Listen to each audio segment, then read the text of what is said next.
allowing 275 yards on the ground. They keep going, and going. Meanwhile, Baker Mayfield, he struggled again. Completed just 8 of 22 passes for 100 yards, picked off twice, finished the game QBR 4.2. He didn't get much help from his offensive line either. Mayfield was sacked 4 times in the loss. He's been sacked 16 times this season. Freddie Kitchens said Tuesday it's not all about the quarterback. You know, I think there's a lot that goes into that whenever you start talking about that, and some of it had to do with lack of protection. Some of it had to do with, a couple of bad throws, a couple of bad decisions. Overall, had some drops. You can't do those things and play the quarterback position at an elite level. If we just want the honest answer, you've got to have consistency around you. You have to be consistent yourself. None of that happened last night.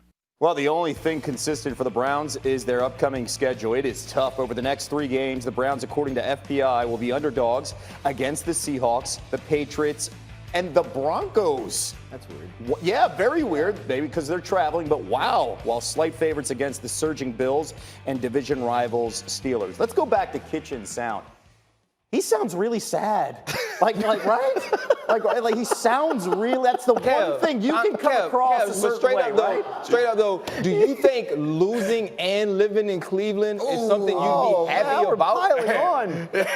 Listen, I'm a Pittsburgh guy. I was going to say. I'm a Pittsburgh guy. That's how I feel about Hit the them when place. they're down right now. Yeah, like if you there, you got to win. He does though. He sounds really beaten up already. Yeah, I mean, it's been a long road for this team. They were in the Ryan's right about Cleveland being a place that's not used to that spotlight. It's not a high profile town, and this team has not been high profile. But since they got OBJ and since we started to believe in Baker, they've been under a lot of stress, and it is wearing on him. It seems very clear it's wearing on him. But there's so many problems with this team. I think they're going to be up and down throughout the course of the season. Yeah. And I said this early before the season started because I don't believe in Freddie Kitchens, frankly. I think they're talented enough to give you big splash wins like the Ravens, that win against the Ravens. But when you have a rookie coach like Freddie Kitchens, you can't expect them, and a guy who went from being a running backs coach to offensive coordinator to head coach all in less than a year. You can't expect them to be consistent like this. In defense of Freddie and the way he sounds, he had just flown back across the country. And maybe a little tired. When I have a cross-country flight, I don't sound very good on the phone the next morning, and I never lose a game. Well, the point is that they have a ton of juice, right? Add a ton of juice and all season, and now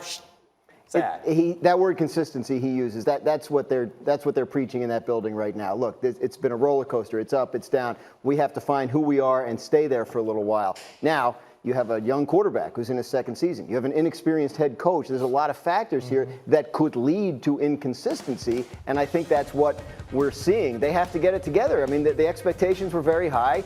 The division is there. I mean, the Steelers are 1-4. The Ravens are 3-2. I mean, obviously there's a chance, but they need to string some good performances. You said the main thing, though. Expectations are the largest creator of disappointment. It's easy when you go 7-8-1 to have everyone excited about you because you were 0-16 the year before, but then you bring these other people and you have OBJ and you already had Jarvis Landry. Nick Chubb is the stud and you're expected to win. Expectations isn't something that this team has had. So you absolutely are sad because you started it here and every week you get knocked down a rung.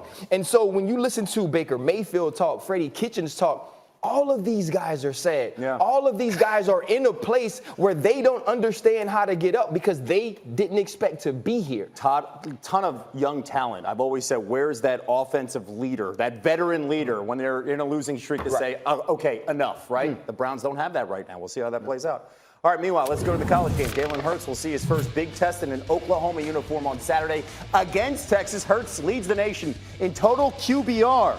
How about that? But he has yet to play an FPI top 50 opponent. As far as his pro prospects are concerned, well, Mel Kiper Jr. has 4 quarterbacks in his latest big board, which goes 25 deep. None of them are named Jalen Hurts. He has 2 as 2nd overall, Justin Herbert 6th, while former Georgia teammates Jake Fromm, Jacob Eason sitting at 24th and 25th, respectively. And with that, it's great to have this guy with us, Paul Finebaum.